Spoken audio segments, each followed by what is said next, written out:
চাঁদা সনদ পরিবহনের চাঁদা যেটা বলা হয় সেভাবে আমি চাঁদা এই দেখছি না।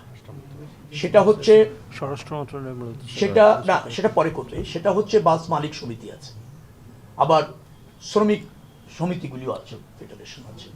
তারা তাদের কল্যাণে, এটা একটা অলিখিত বিধির মতো, কোনো কোনো সময় তাদের কল্যাণেই তারা এটা ব্যয় করে, বিধায় কালেক্ট করে তাদের সম্মতিতে।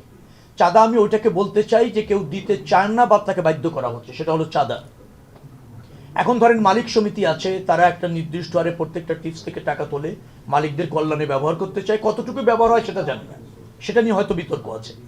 কিন্তু তারা এই সমঝোতার ভিত্তিতে, আবার শ্রমিক কল্যাণ ফেডারেশন এরকম অনেক সংস্থা ওরা আছে, তো তারা এটা সমঝোতার ভিত্তিতে এরকমভাবে করে। সেখানে আবার প্রাধান্য পায় যখন যার প্রভাব থাকে ওই মালিকদের মধ্যে, অথবা দলের প্রভাবও থাকে।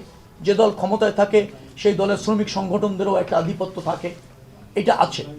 কিন্তু এইটা চাঁদা আকারে আমাদের কাছে দেখার সুযোগ হচ্ছে না, কারণ তারা সমঝোতার ভিত্তিতে করছে।